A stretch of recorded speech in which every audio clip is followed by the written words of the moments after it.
بسم اللہ الرحمن الرحیم۔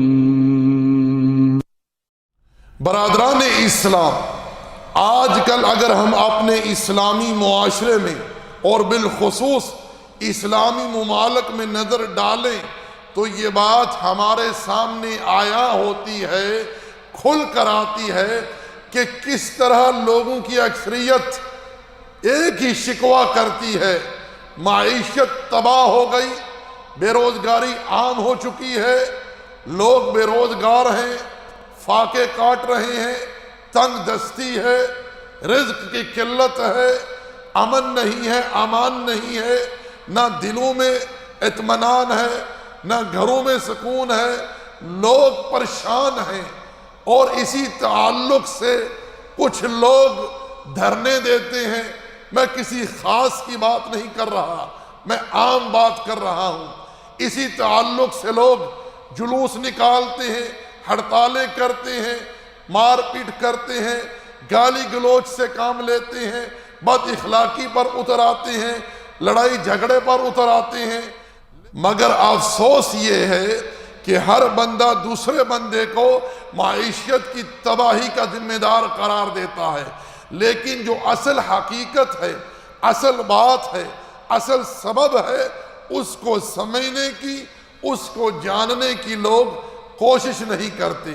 میرے بھائیوں، سب سے پہلے اس بات کو اچھی طرح سمجھ لیں کہ رب ذوالجلال کا ارشاد ہے: ان ربک یبسط الرزق لمن یشاء ویقدر۔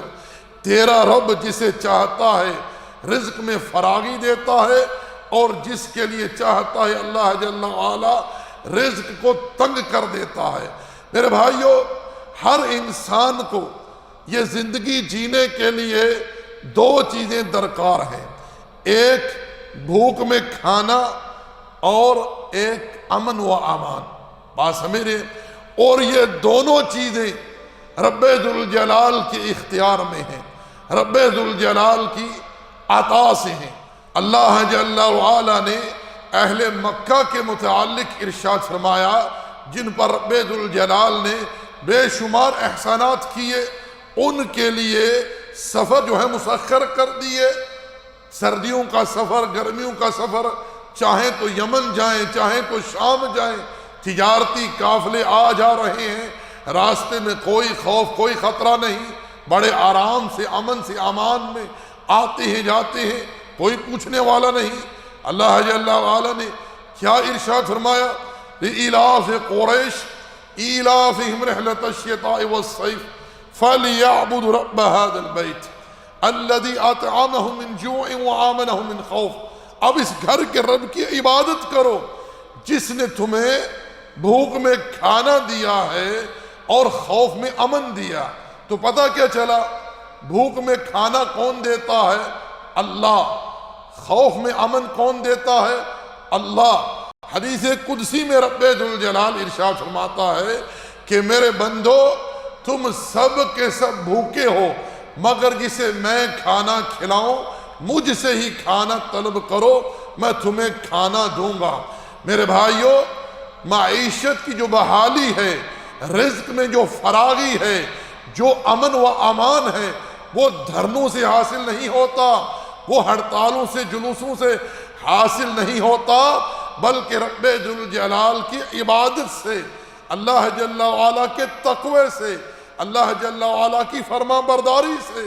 اللہ جل وعلا نے قرآن کریم میں ارشاد فرمایا: وَلَوْ أَنَّ أَهْلَ الْقُرَىٰ آمَنُوا وَاتَّقَوْا لَفَتَحْنَا عَلَيْهِمْ بَرَكَاتٍ مِّنَ السَّمَاءِ وَالْأَرْضِ۔ ارشاد فرمایا کہ اگر یہ بستی والے، یہ دنیا والے ایمان لے آئیں، یہ لوگ ایمان لے آئیں اور اللہ کا تقوی اختیار کر لیں، رب ذوالجلال فرماتا ہے کہ ہم ان کے لیے آسمان اور زمین سے برکات کے دروازے کھول دیں گے۔ وَلَٰكِن كَذَّبُوا، مگر انہوں نے جھٹلایا۔ فَأَخَذْنَاهُمْ بِمَا كَانُوا يَكْسِبُونَ، ہم نے ان کے گناہوں کی وجہ سے انہیں پکڑ لیا۔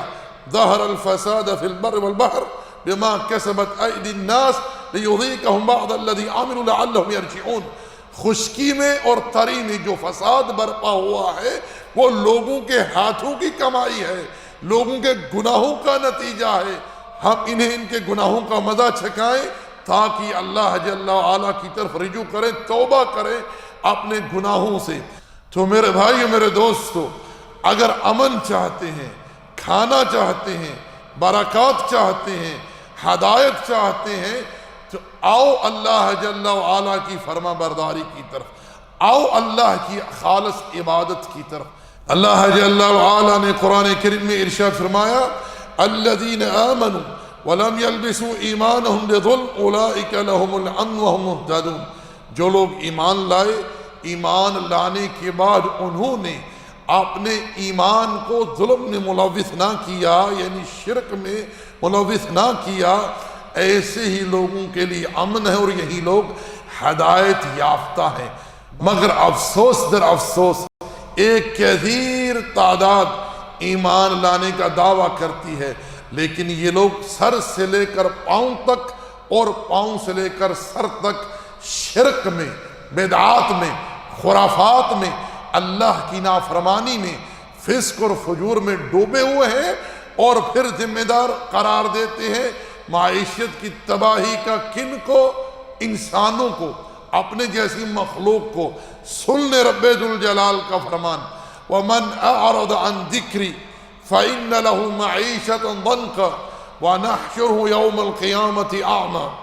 جو ہمارے ذکر سے، ہمارے احکامات سے اعراض کرے گا، ہم اس کی زندگی کو تنگ کر دیں گے اور اسے قیامت کے دن اندھا بنا کر اٹھائیں گے۔ اس لیے فَفِرُّوا إِلَى اللَّهِ، اللہ کی طرف رجوع کرو، استغفار کرو، توبہ کرو، گناہوں کو چھوڑ دو، تقوی اختیار کرو، دین کو اللہ کے لیے خالص کرو، شرکیات، خرافات، بدعات، ان چیزوں کو چھوڑ دو۔ میرے بھائیو، میرے دوستو، نبی علیہ السلام کی اتباع کر لو۔ اللہ کے رسول علیہ السلام جو دین لے کر آئے ہیں، جو دین آپ نے امت کو سکھلایا ہے، بتلایا ہے، سمجھایا ہے، اسی دین پر اکتفا کرو، دین میں تجاوز نہ کرو، غلو نہ کرو، اور یاد رکھیں ہرگز کسی ایسی چیز پر عمل مت کریں بطور عبادت سمجھ کر، اللہ کا قرب حاصل کرنے کے لیے، اللہ جل وعلا سے اجر و ثواب پانے کے لیے، جس قول کا، جس فعل کا اللہ کے پیغمبر نے نہ تو حکم دیا ہے، نہ ہی اجازت دی ہے، اور نہ ہی اللہ کے پیغمبر نے اپنے عمل کے ذریعے اس کی کوئی رخصت فراہم کی ہو، ایسے تمام اقوال، تمام افعال، اعمال سے اپنے آپ کو دور رکھیے۔